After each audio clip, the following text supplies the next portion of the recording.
Hello and welcome to our latest edition of Tech Check, where we bring you all the major developments from the world of tech. I'm Sahil Manikala, and our top story this week focuses on a very important question. Is Google using its power to influence public opinion and policy makers? The tech giant has found itself in the midst of a paid policy research controversy, as a non-profit watchdog has claimed in its latest report that Google's financial support for academics may have influenced policymakers unaware of the company's role. Take a look. According to US-based Campaign for Accountability, Google is using its immense wealth and power to influence policymakers at every level. Over the last decade, Google has financed hundreds of research papers.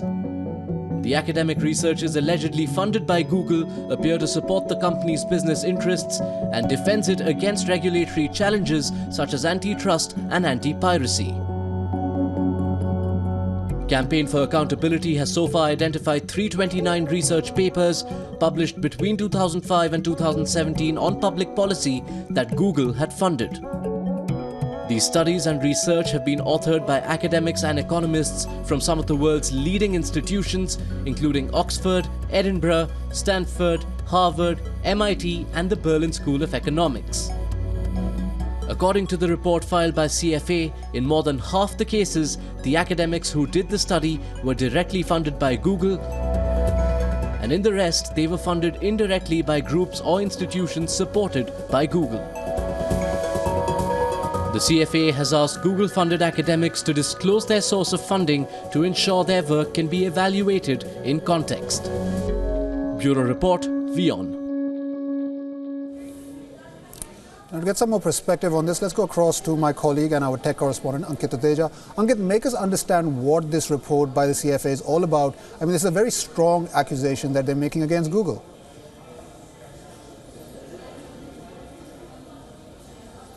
Well, to understand, we just need to understand one thing. Before we begin, let me make it very clear for you. This non-profit organization called Campaign for Accountability has come up with a report that says that Google has been funding scholars and they've been spending millions of dollars on these scholars to actually promote their policy goals. To understand more, we have a lot of things to share with you. We are going to break it down for you, what the report says, how Google is responding, and why it's a big deal. To understand, let's understand first what the report says. This report has come out, and Campaign for Accountability has come out with this report, which says Google Academics Report. Google spends millions to influence scholars. As I just talked about it, Google has been spending millions of dollars on these scholars. And again, it's just an allegation, it's an accusation. It's not been proven yet that Google has been spending this much of money on actually academics. Now, 329 papers on public policy funded by Google since 2005. So we understand that basically, you know, these corporate powerhouses, they actually spend millions of dollars on research papers. Of course, when you talk about research, you need to get into the intricacies of the subject of a topic, and these corporate powerhouses have enough money to actually talk about them. And authors are being paid between $5,000 and $400,000 by Google. I mean, it's such a huge money, and authors are being given such a money, and you need to understand these authors are not just any other author. These are people from leading houses, leading schools like Oxford, Harvard, and Stanford. Largest number of studies published in 2012. We'll talk about it in detail, that why it's such a big deal, why largest number of studies were published in 2012. So to understand more, 50 studies antitrust issues funded between 2011 and 13. These years are really important, 2011 and 2013. That what happened between these years, we are going to talk about it in detail as to what actually happened between these 2 years, why Google funded research papers and topics, and why actually so much of money was spent between these 2 years. And 50 studies, 50 is such a big number. Like when you talk about a particular year, 50 papers promoting Google's business interest, it's not a small thing. And let's get to the next graphic. Indirect funding and direct funding. So there are two things. Indirect, when we say direct funding, it means that Google has funded those projects. But when we say indirect funding, it means that Google has donated some money to certain organizations, and those organizations actually in return funded these research works.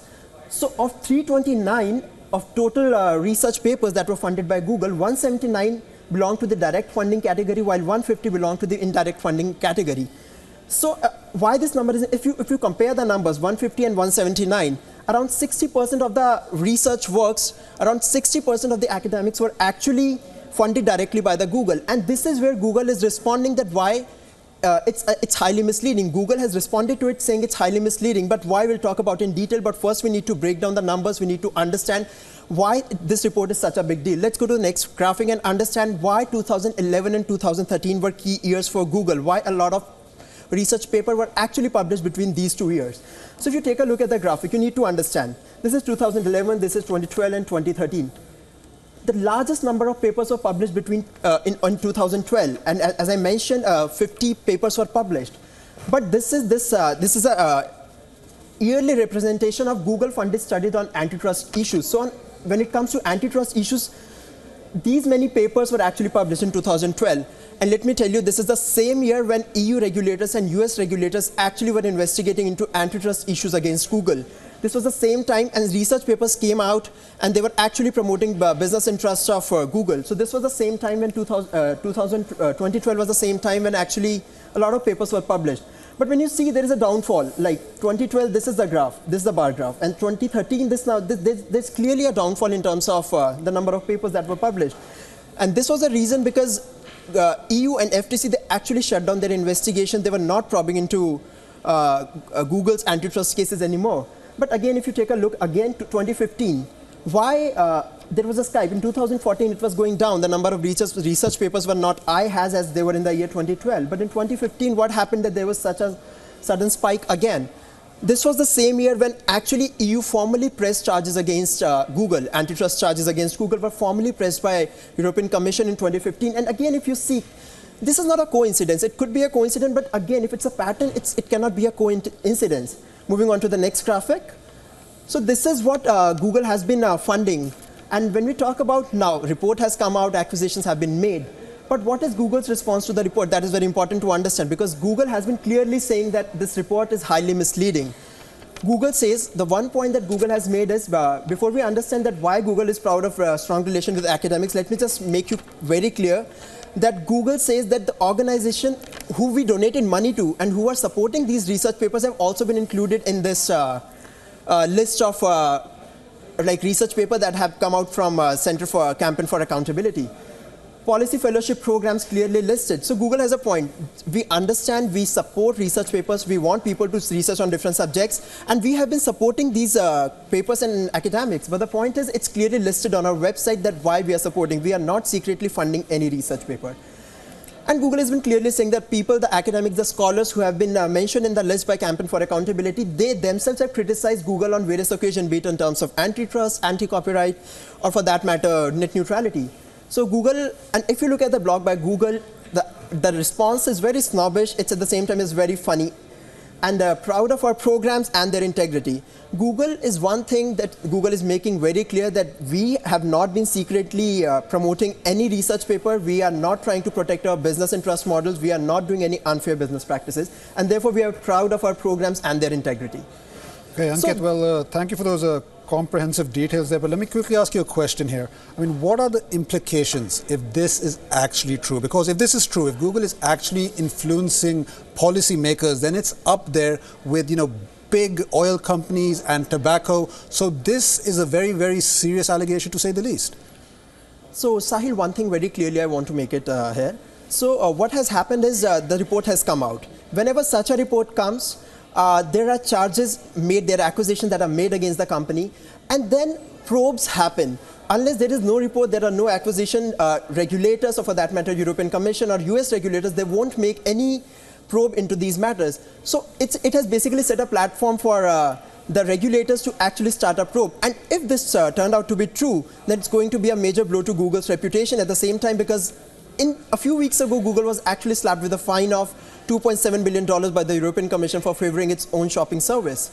So if it turned out to be true, it's again going to be a very difficult time for Google. Okay, Ankit, let me just ask you another question here. I mean, do you find it ironic that the CFA is talking about, transparency over here, but their financer is actually a company called Oracle. Now, Oracle has a lawsuit going against Google at this time. I mean, do you not see this as an ulterior motive, a conflict of interest here? Absolutely, Sahil. We need to understand one thing. There is a possibility that Google might be doing this. There is a possibility that Google has been spending millions of dollars on these scholars and academics. But the point is, it's coming from a company which is funded by one of the competitors, that is Oracle, and Oracle has been known for actually coming up with these projects and these targeting projects for Google. So coming from a non-profit organization which is funded by one of the competitors is something that people are not actually going to buy completely. So basically, again, it's an allegation, it's an accusation. The truth of the report is yet to be something that we are yet to find. And should Google actually, disclose their funding? I mean, is the question about transparency here at the end of the day? So Sahil, I was just going through the blog post by Google, and Google has made it very clear that we actually, whenever we fund any programs, we make the researchers, scholars and authors to clearly list that who are the funders, how much money did you get. So Google always encourages, at least what the company says, they always encourage their scholars and authors to actually list down the numbers, list down the amount of money that have been given to promote the research. So this is what the conflict is. Google has been saying that they always encourage, they always take strict actions, they always take stringent measures to actually encourage the authors to list down the funding, but at the same time these companies are saying that authors have not disclosed the money. So there is a conflict of interest, there is something contradictory here, while the non-profit organization has been saying something and then Google is of a different opinion at the same time. Okay, Ankit, thank you so much for your inputs there. We really appreciate it. And we'll see how everything ends up panning for Google. A lot at stake here for them. But with that, it's a wrap on this edition of Tech Check. More news and updates on the other side. Stay tuned.